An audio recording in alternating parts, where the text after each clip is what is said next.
criminal justice major from Burlington, North Carolina. I am honored to bring you greetings on behalf of Elizabeth City State University's Community Connections Program and Lecture Series.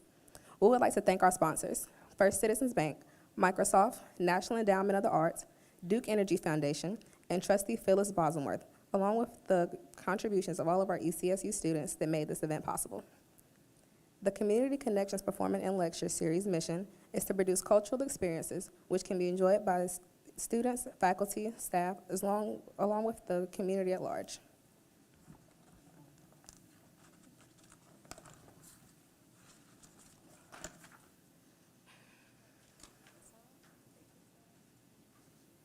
We'd also like to welcome those who are joining us tonight via ECSU's YouTube channel on live stream.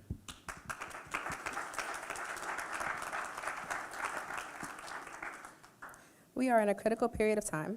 Throughout the month of October, we have explored the complexities and beauties of the intersections of our collective identities as ECSU students, as the citizens of Elizabeth City, North Carolina, and this country. In just a few days, we all will make a choice for who will represent our voices. Tonight, we are honored to have with us a nationally recognized voice, a thought leader, a woman who pushes a global agenda and leans into discomfort, Leila Fadel. After a brief video, we will hear from my classmate, Kaya Carter, who will introduce tonight's guest.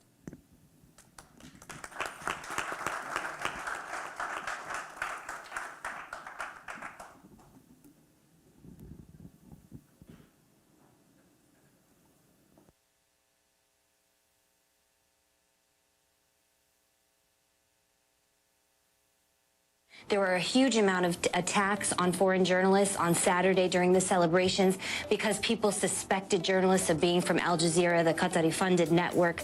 And so it is getting harder to do our jobs because of that hostility. Elizabeth City State University proudly presents Connecting the World, Global Conversations Creating Community Impact with Leila Fadel, National Public Radio host, as a part of the Community Connections Performance and Lecture Series on October 27th, 2022 at 7 p.m. inside of the Mary Albrighton Douglas Auditorium, room 206, inside of the Walter N. Henrietta B. Ridley Student Center. This will also be live streamed on ECSU's YouTube channel.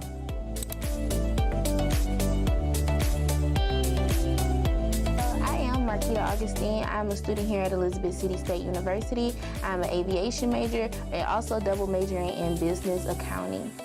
And I'm from Baton Rouge, Louisiana. She is very genuine and passionate when it comes down to her line of work. I would love to know her different outlook on why she felt that she had to hurry up and go to the place she went to during the George Floyd incident. Be sure to register and join us for this very special Community Connections Performance and Lecture Series with Leila Fadel of National Public Radio.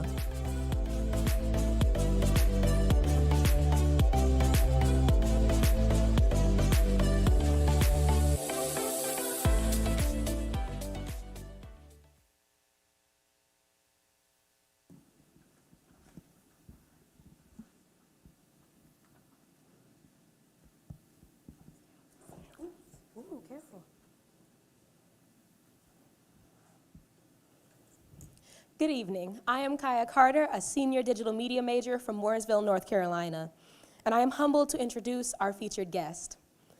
Leila Fadel is a host of Morning Edition as well as NPR's morning news podcast, Up First. As a national correspondent, Fadel consistently reported on the fault lines of this divided nation. She flew to Minneapolis in the midst of the pandemic as the city erupted in grief and anger over the killing of George Floyd. She's reported on policing and race, on American Muslim communities, and on the jarring inequities the coronavirus laid bare in the healthcare system. Her Muslims in America, A New Generation series garnered her the Goldzier Prize, an award for excellence in the coverage of American Muslims by an individual or team of U.S. journalists. Previously, she was NPR's international correspondent based in Cairo and covered the wave of revolts in the Middle East. She told tales of a coup in Egypt and what it is like for a country to go through a military overthrow of an elected government. Before joining NPR, Fadel covered the Middle East for the Washington Post as the Cairo bureau chief.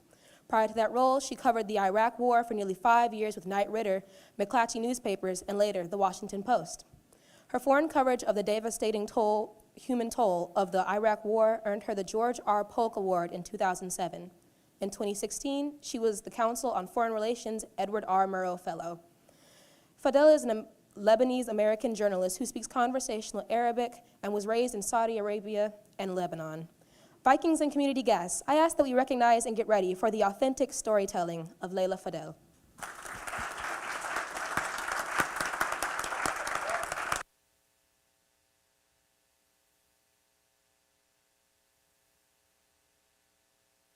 I think it's on now, okay.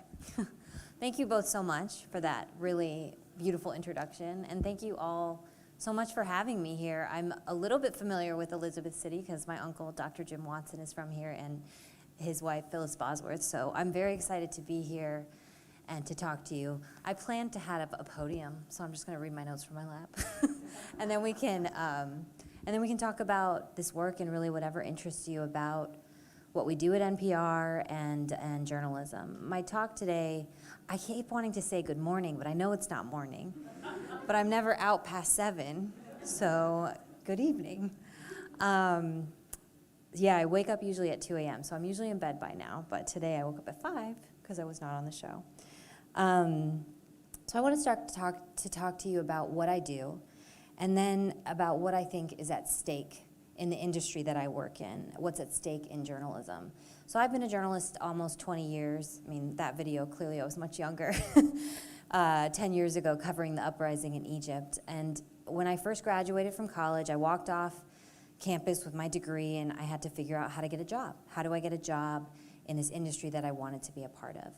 And I got an internship at the St. Paul Pioneer Press in a rotating internship program that prioritizes bringing students of color into journalism newsrooms. And so it highlighted young people from all different backgrounds that might not typically be in these newsrooms. Got into St. Paul, was covering all kinds of things, from crime to politics and whatever people would let me write about.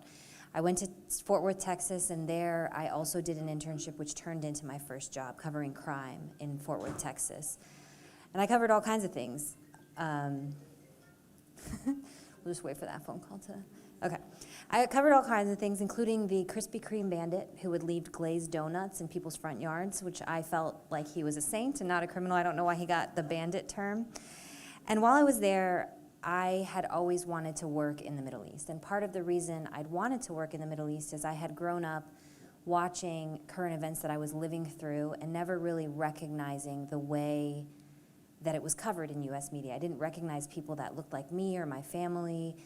And I thought maybe I could be part of journalism and I could tell the stories more three-dimensionally and wholly so people got to be full human beings. So in Fort Worth, the newspaper was owned by Knight Ridder, which was a national, at the time, a national newspaper chain. And they had offices in Baghdad and DC. And so I went into my boss's office, my first week on the job, my first job of my entire life, and I said, send me to Iraq. And she said, go back to your desk. You have no experience, and no. But like 8 months later, she told me, do you want to go to Baghdad? And I said, yeah, I want to go.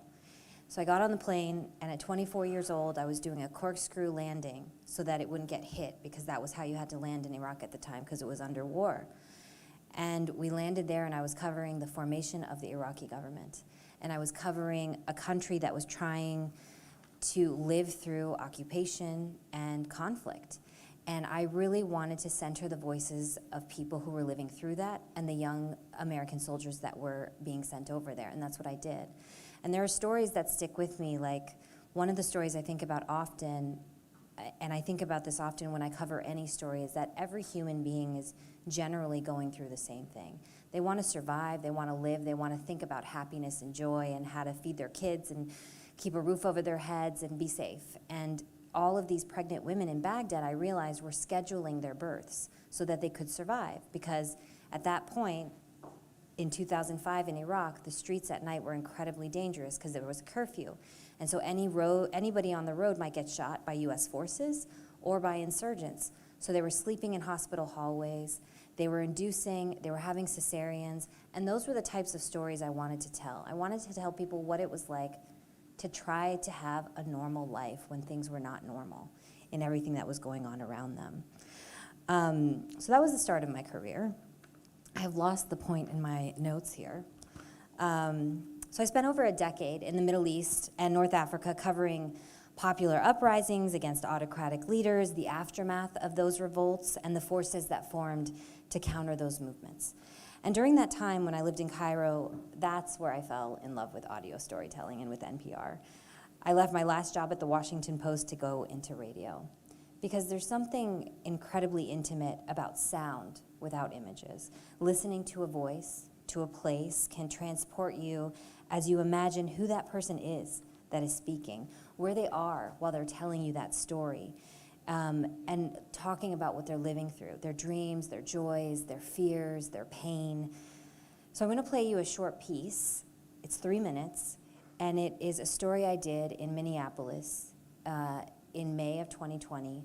It was the day that police were charged in connection with the killing of George Floyd, and so I went to the place where he was killed.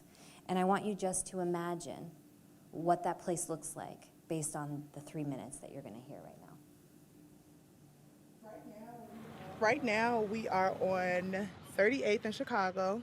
We're right at the site where George Floyd was murdered by the police. That's Noonie Nichols. Free food, honey, you want something? She's passing out sandwiches, fruit, vegetables, hand sanitizer from the back of her car.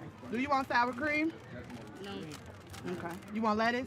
Floyd's killing has at least temporarily transformed this corner where he begged for his life.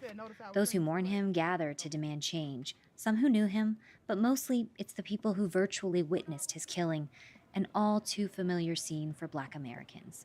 As for the charges against the officers involved, Nichols is skeptical. If we actually can get a conviction and we actually can get some police reform, then I'll feel a lot better. But like right now, it's kind of like a Band-Aid being put over like a big gaping open wound. She comes here to be with others who feel that wound and allies who want to help heal it, because charges are a tiny step on a much longer path to change. What else are we doing to make sure that this doesn't happen again and to make sure that the Black people in this country feel safe? Because at this point, I don't feel safe. Some want reform, others want to defund the police, but everyone here is trying to process the pain. Being a Black person in America, you know, it's constant trauma after trauma after trauma. And it's like, when is it ever gonna be time for us to breathe? Like to be like, okay, finally. Now the place where Floyd took his last breath has become sacred ground. The air is filled with the sounds of community. Music, laughter, invitations to share food, but also the sounds of protest. People pose in front of a black and white portrait of Floyd with their fists in the air. On the ground, piles of bouquets are sprinkled with handmade signs. One asks, how long must we wait for justice? This place, outside Cup Foods, where Floyd was pinned down by police officers, is where Taylor Winbush says he now comes for solace. He's a Black man, 28. Today, he says he feels better than yesterday. Every day, he sees more people join, including people that don't look like him, protesting police brutality and systemic racism. But he's tired. How do you spend your whole life seeing people that look like you die on the news and not facing consequences? He pauses. My grandparents had the same thing. They marched in 1965 to Selma, and we're still here today, marching for the same reason. It's tiring. Winbush begins tearing up. He slips off his mask and wipes the tears with his shirt. I haven't cried yet the whole time. But even getting here, he and others say took so much. They wonder if parts of Minneapolis and other parts of the country didn't literally burn, would these charges have even been brought? That everyone was feeling. Pain, grief, allyship, comfort in other people who were going through the same thing. Though that is the power of storytelling, and it is the power of audio storytelling, and it is also the power of bearing witness. My job in those days of protest in the midst of a pandemic, prior to this, I'd been shut up in my house like everybody else in the country. But I got on a plane because NPR decided that this story had to be told in person. Me and one other colleague, and soon others joined us. We get into this crowd of demonstrators. It's still social distancing, I have to say, during the day at least. At night, things changed.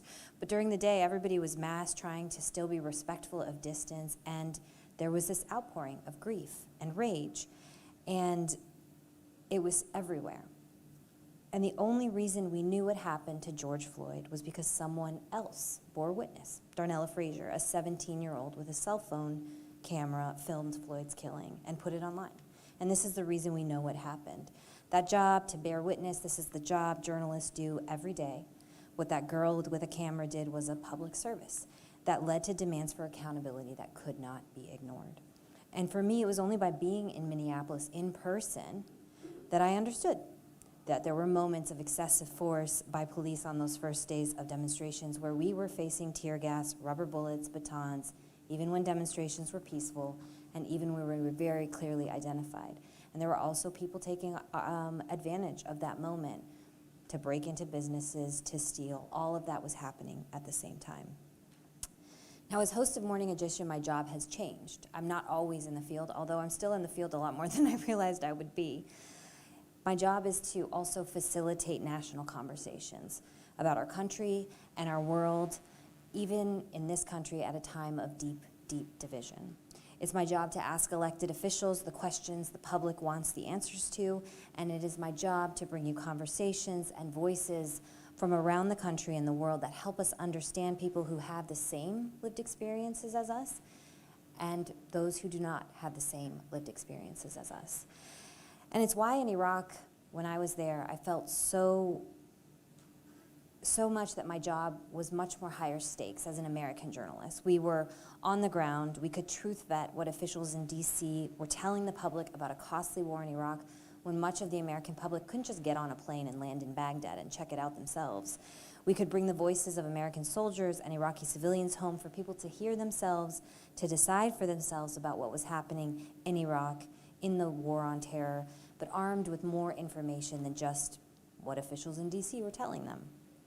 The war that is now in the headlines, that is now often a source of propaganda from a different nuclear power, is Ukraine. Russia lied about why it went to war there. It claimed Ukraine was its own. It claimed that it was denazifying the nation rather than invading, occupying, and committing what appear to be war crimes. And journalists on the ground are risking their lives to document what is happening. In the first weeks of that war, that was my job, to document what Ukrainian civilians were going through. It's where I met a boy named Vova lying in a hospital bed in Kyiv with Russian forces just a few miles away. And I'm going to play a clip for you to meet him too. He's a little bit hard to hear because, well, he's speaking Ukrainian, but he's also, his jaw is wired shut in this clip.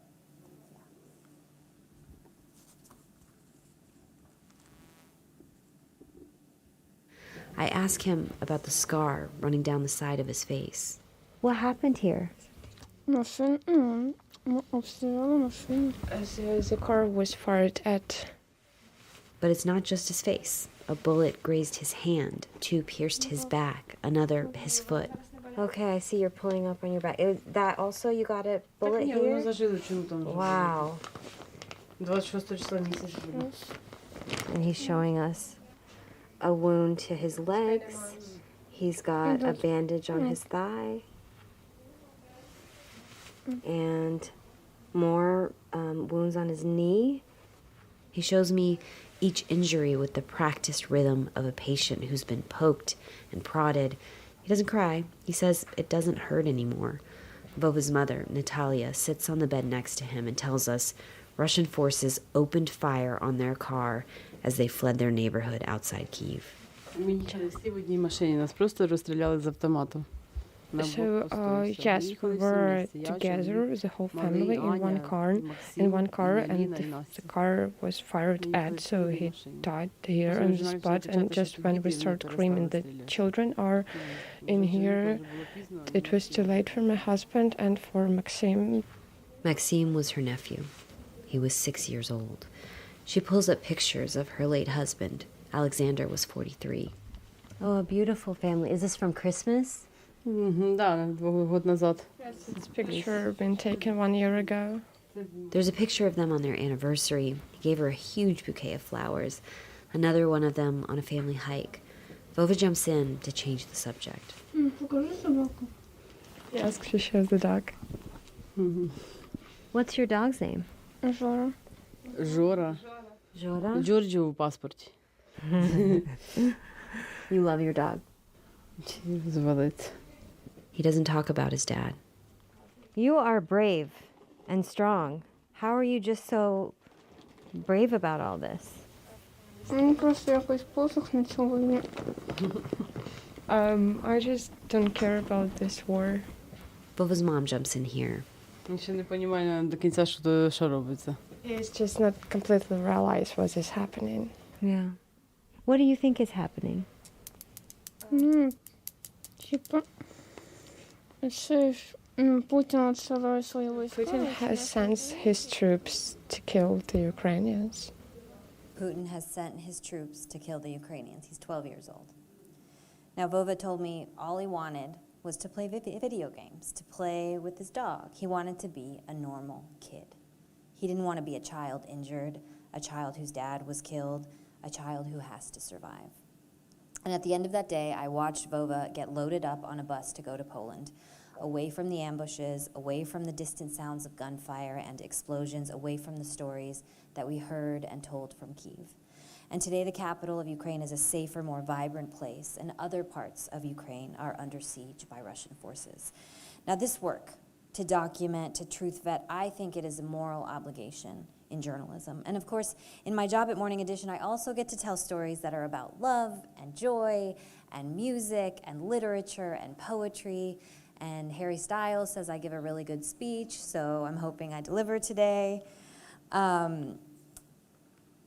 But all these stories that I'm describing to you, the clips that I'm playing, they're about reflecting who we are as a people in this country, in the world, from city to city, from state to state. They're about asking questions of leadership and documenting how people in power wield that power. And right now, I feel like I always have to talk about in all public remarks that I give, about the danger that I think fact-based journalism is under right now. Journalism, it's a cornerstone of our democracy. It is a part of our country that is very important to keep our officials accountable. But it's also an industry that is under-resourced. There's no funding for it. We live with so many news deserts across this country, especially in local journalism. And when people don't like what we're reporting, they often want to just discount it as fiction. You know, it's hard not to see over the past several years, especially in the isolation of the pandemic, that this country's divisions that I mentioned have deepened. And I'm not sure that deepened is even the right word. I feel like sometimes we have this chasm between swaths of the country that are almost impossible to bridge. And we're living in generally unpredictable times, and we've done this throughout history, but right now, impending climate change disasters, a war in Europe that's threatening the global order, and frankly, the divisions here that are so deep that some people question whether American democracy can survive that divide. And so I feel like our role in this moment as journalists is more important than it's ever been. The role of truth teller, of providing platforms for people to see themselves and also see people that are not like them. The role of bridge builder, the role of accountability holder, and the role of cutting through the reams of disinformation that plague our societies today, not just here in the United States, but in many, many places across the world. You know, truth is a very powerful thing. And it's why in moments when power structures are threatened, those in power go after critical journalists who are there to document what is happening. And right now, what I'm thinking about is Iran, where protesters are risking their lives to demand choice and freedom of expression.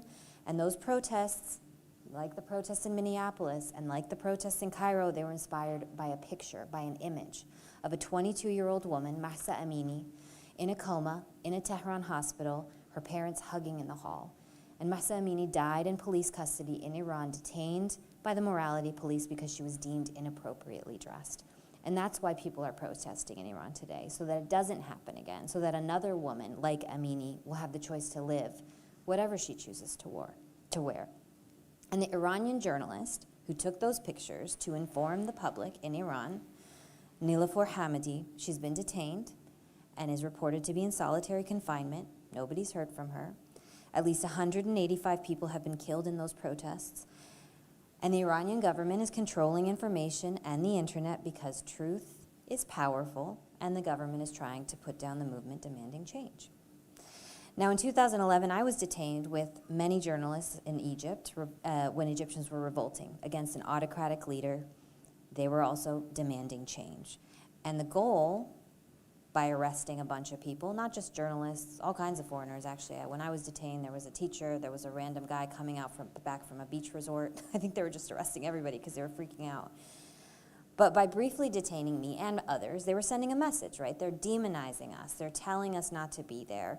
They're telling people in the country that journalists and aid workers, people who were documenting human rights abuses, that they were the enemies. And in other countries, as I've talked about, a lot of journalists die doing this type of reporting. And right now, if any of you follow Egypt, you know that many of those young activists that I covered 10 years ago, when they were young, are now middle-aged and languishing in prison because that revolution was defeated.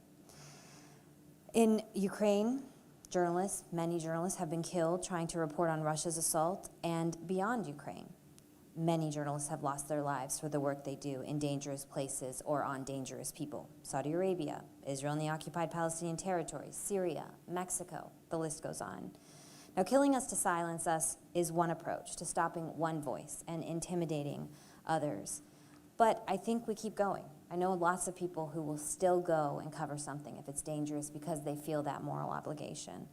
But I think it's another approach that is more sinister in democracy. It's more effective, in my opinion, to stopping our work. It's the demonization of fact-based journalism and the slow blurring of lines between truth and fiction so that a cornerstone of our democracy is decimated and there's no ability to hold those in power to account. For us at NPR, we have a responsibility to counteract efforts to undermine fact-based storytelling and conversation. And I hope we have the tools to do that because we have member stations in local communities across this country that can go to city hall meetings, that can go to the State House, that can go to the Capitol, which we do. And they represent so many different ideologies, political, religious, different lived experiences, ages, gender identities. But it's harder to do our work because there has been a loss of respect for the work. An idea that instead of answering to accountability journalists, you just dismiss it as not fact. And that happens when you have people in power who will do that, who will repeat those and repeat that and manipulate people into believing that certain things are true and certain things are not true. I mean, the biggest case in point for that is a lie that led to the attack on the Capitol, a lie that a lot of people believe that the election was stolen, despite the fact that dozens of courts and thousands of election officials affirm that the election was not fraudulent. And I believe this happens as a journalist when I look at this. I find that it's much easier to be in power when you don't have to answer to anything. When you can just declare what the truth is instead of being held accountable when you're caught in a lie, when you have to answer for shortcomings, or when you have to deal with uncovered corruption from a local newspaper, a local member station, a local NPR station, whatever it may be. And as I mentioned, these challenges present themselves while news deserts in local communities are more and more common here because there's no funding to keep going, and it's often replaced by unreliable online platforms that attack rather than inform. And I told a story out of Stockton, California last year, a local online blog that trafficked and misinformation was filling the hole left behind by the city's newspaper, the Stockton Record. The newspaper had lost much of its staff and its ability to report because it didn't have the money anymore. It couldn't have people at every city council meeting, at every school board meeting. And that blog then became the go-to source for much of the community. And some of its work was very honest, reports on crime, for example, but it also trafficked in racist memes and manufactured political scandals that took a kernel of truth, wrapped it in untruths to convince residents that certain local officials were corrupt, even if the accusations were verifiably false. Now, I remember one official who lost his re-election bid to the school board, and it seemed to come directly from a story that was from this blog about his supposed corruption. And I checked out all of these accusations. All of them were not true. But he told me he knocked on 4,000 doors, and even people who knew him told him, "I really like you, but I'm reading all this stuff online and I'm just really not sure." And so he wasn't reelected. And he warned that Stockton was a harbinger of what could happen nationally if lies become truth, if something isn't done about disinformation. And as we know from reporting, just recently the New York Times did an excellent report about right after the Women's March, the way that Russian trolls they come in, they cling on to things that are very real in our societies, divisions that are very real, and fan the flames and sort of divide people, and things get bigger and bigger. And so that's why I think of us at NPR as an oasis in news deserts, our presence as resistance against the undermining of fact-based journalism. And it's why I'm willing to keep getting up at 2 a.m. every morning to host Morning Edition and Up First with my incredible co-hosts and a team of producers and editors that are up all night putting together a show for the nation. And of course, we can't do that without the many reporters at NPR and our member stations that fill out our show with voices from across the country and this world. And when it's a really good day, we get it right. So as I end this lecture, I do ask you to be invested citizens. Whatever, it doesn't have to be NPR.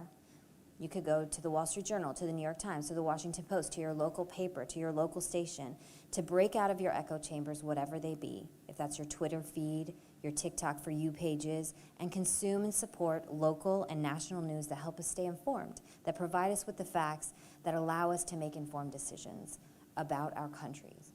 And with that, that's my ask, and then I'll turn to questions.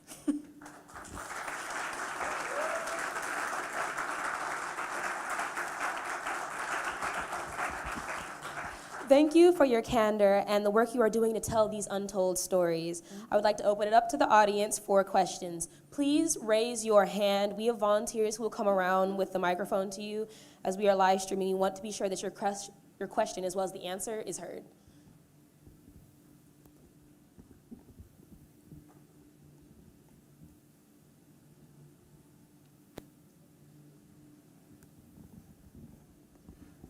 Hi, thank you for coming. Hi. Are your shows edited by a producer?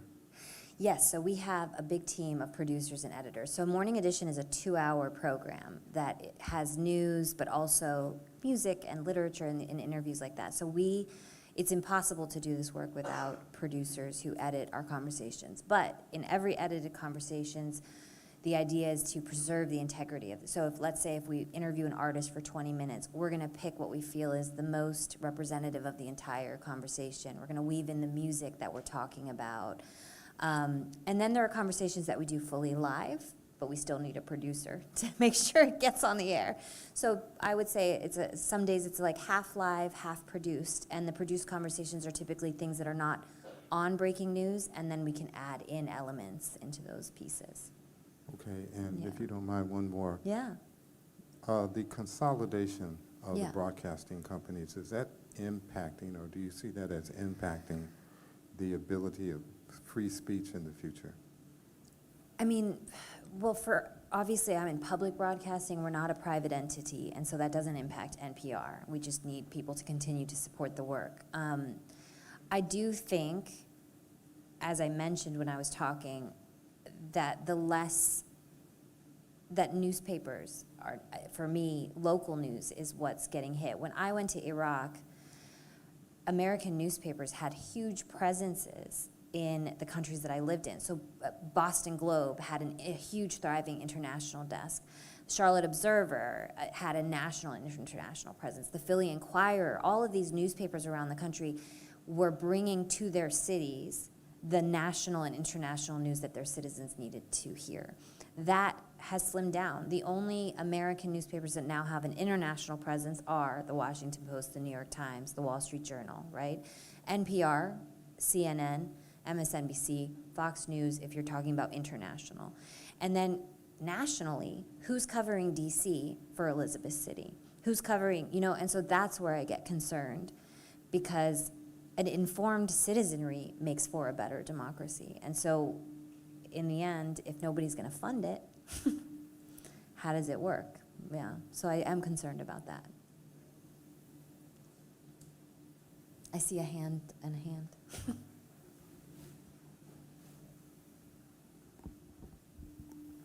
I think these two questions are related, but Okay. I'll defer to your answer. Yeah. when you're telling stories about these terrible situations, particularly the young man in Ukraine, for example, how do you separate yourself emotionally from their circumstance? And do you ever get the chance to go back and visit those people at a future point in their lives?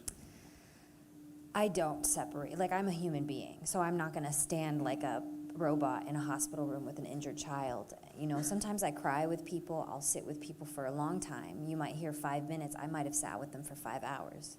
In this case, you know, this was a child who'd clearly spoken to a lot of people about his injuries. And the thing that happens in a war like Ukraine, I saw it in Libya, Syria, they're desperate for help, somebody to come help them.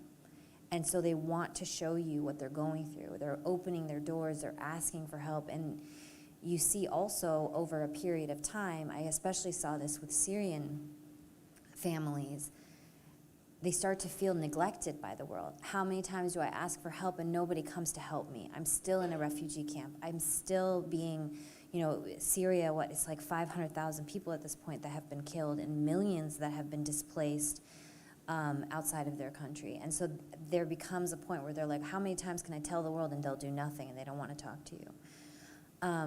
And then it depends. Sometimes, yes, I have gone back to see people and see how they're doing, and sometimes no. I mean, I don't know where Vova is right now. You know, I know that when I last saw him, he was going somewhere safer, but I don't know where he is today. Yeah.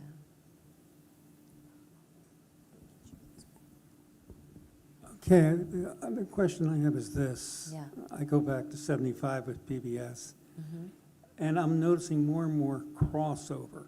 Mm-hmm. I'll hear you guys on Morning Edition. Yes, I'm up with you.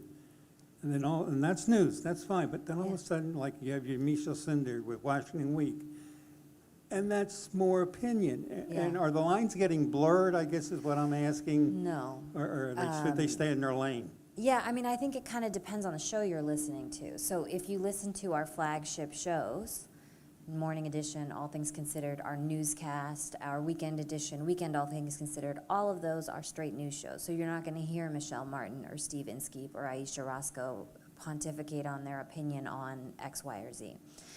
But we do have, especially in some of our podcasts, we do have opinion journalists or more like, you know, people who are talking about pop culture.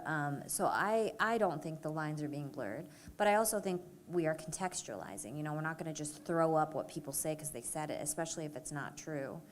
But I do think, I do think that more and more in broadcast journalism in general, it's a lot of people that can be, I don't feel this way about our show, you should listen to Morning Edition. It can be a lot of people yelling at each other about the day's news instead of telling people what's going on. And we have to have people understanding what's going on before the debate.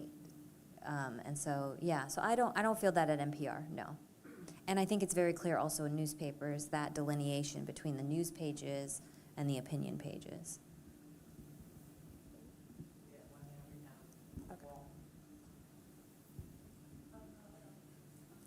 You talked about the video of Rodney King, well, of George Floyd, Mm-hmm. which took me back to the video of Rodney King, which even took me back to the picture of Emmett Till in his casket. Is this the way we now need to get information out to be able to validate the atrocities that happen to black people and people of color?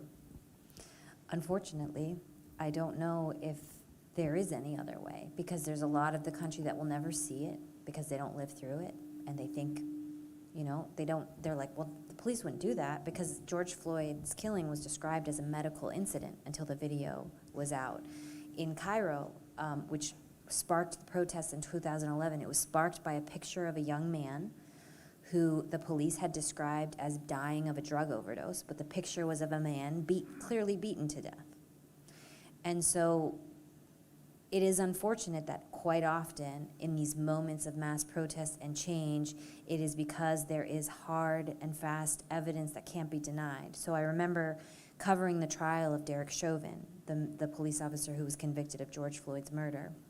And the Attorney General talked about that video and how he wondered if there wasn't a 9-minute video of a man dying, would a conviction have ever happened?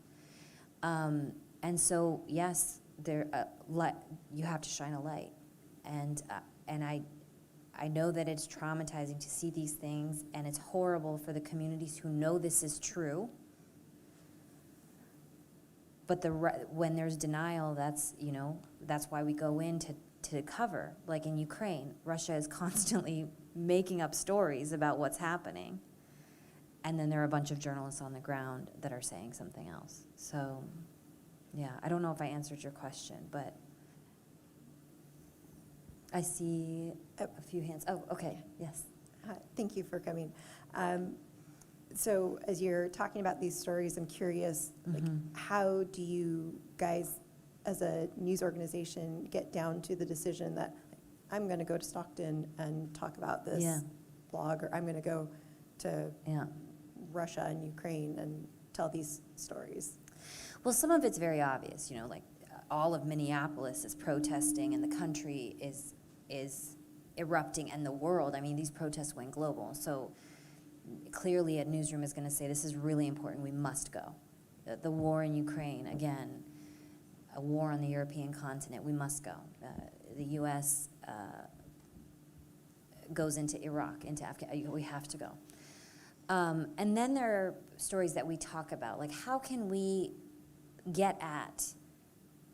tell a story from a place that gets at a larger national issue that probably everybody is dealing with, which was the case for Stockton, where we talked about, I had heard about this thing happening in Stockton, and we talked about it, and we decided, okay, let's do a story on this, because it's something that is important to Stockton, but probably people will recognize in their other communities. So it's definitely a combination. Some things are just really obvious, and we, as a network, go. And then sometimes your editor's like, go do this story, and sometimes it's a good idea, and sometimes it's not a good idea. So it's really a team effort. We as a network decide, we talk about it. The interests of our journalists is really important, and this is why I think diverse newsrooms are really incredibly important, because when you have different lived experiences, you think about what is important differently. And so those conversations are much more broad in what is an important conversation, what is an important story, where one person might not think it's important because it doesn't impact their lived experience, but the person next to them says, here's why it is important to this part of this country, or fill in the blank. So for me, those conversations are as robust as the people that have them, and that's why diversifying our newsrooms has been such an important thing over time, because we are a reflection of the society that we cover. And if you look at the way we cover things, they have changed dramatically as we as a society have decided what is and isn't okay, right? There are things we have decided are no longer okay, and we cover it that way. There's no both sides to that. But that's changed. Those aren't the same standards that we had 20 years ago, 40 years ago, 100 years ago, and you'll see that in newspapers and radio and, Yes. I have a question about how you make decisions about what the important stories of the day are, and how I do it alone. I make all the decisions. Just me. You're doing a great job. But specifically, I would like to question, for example, there's famine in Somalia right now. That's a story largely ignored in the United States. Why isn't that as important in many regards as, because it does have many repercussions for the whole world. It's not just an isolated place. East Africa is in big trouble with food, and yet we don't really go into that. And Yemen and Afghanistan, I can name a bunch of places that don't get and the instead attention. we're covering in great depth Ukraine, and not really talking about what other pressures exist to make that story rise to the top, including the defense contracts and the money that's being made. So this is such a vast question. I'm not sure how to phrase it in a way that you can really answer, but it just feels like to me that if the American people want the truth, it needs to be a more interactive process of responding to what our need to know about why and again, Somalia is a perfect example. I have friends from there that Right. have told me about it, but you wouldn't know it from listening, yeah. Yeah. I mean, we have had a few conversations on Somalia, on famine in Somalia, on Morning Edition. But you're right. I think that is a very important question. How do we decide who gets coverage and who doesn't? And those are conversations that we are actively having, not just at NPR and other newsrooms. But Ukraine gets a lot of coverage, and certain other parts of the world don't get a lot of coverage. And those are important questions. Why? What gets resources, what doesn't? Obviously, Ukraine, when you think about the U.S., there is a proxy war going on too here. It's about the global world order between Russia and the West, and that's how it's being covered. And so there is importance there. But when we talk about how much time we have and the pages that we have, where are the resources allocated? And those are important questions, and also the American public has to show interest, right? We're also providing what people are also asking of us. So I don't disagree with you. I think we should all constantly be thinking about who's getting coverage and why. And when we have our morning, so every day at 9:45 after the show is finished, we have a pitch meeting and we sit and talk about the next day's show. And we try to decide what we're bringing in. But also we have limited resources. We don't have everybody in every country. You know, we have maybe 17 people on our international desk. So we have to depend on our correspondence, but we also have to then use conversations with experts or people on the ground to fill things out. So right now we have somebody in Haiti, which I think is a really important story that hasn't gotten its time.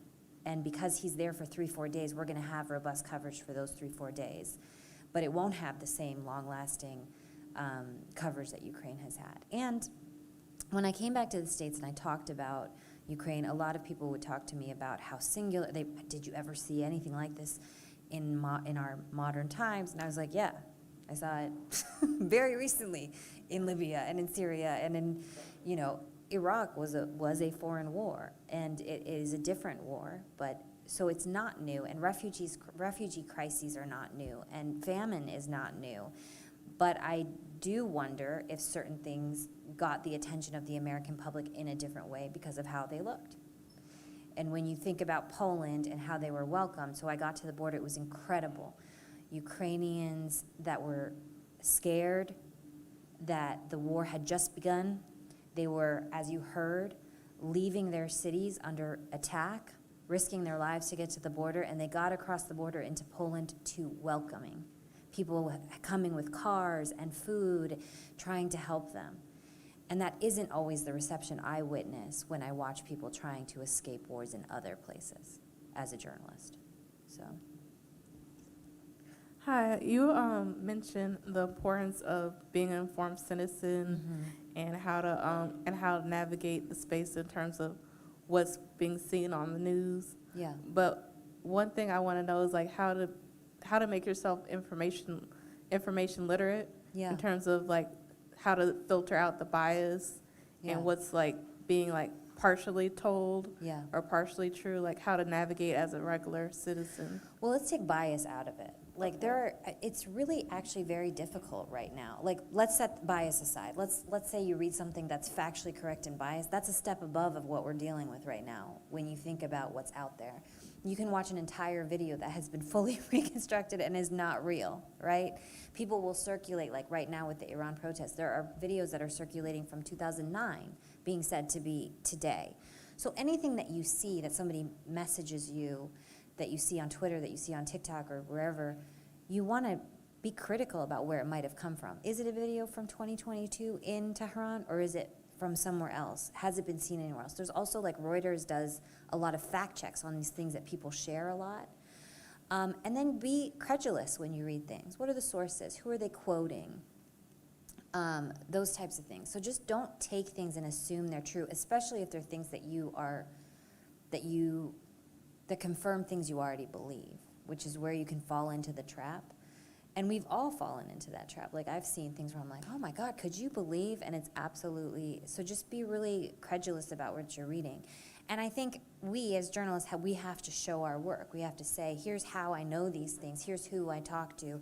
Here's how many unnamed sources, and here's why we can't name them, so that the public knows what's in the story and why we think it was enough to print, especially if it's a topic that is somebody being accused of something, those types of things. So, thank you. Can we have a couple more hands, but we are coming to the end of our time together. So can we give a round of applause? Thank you so much.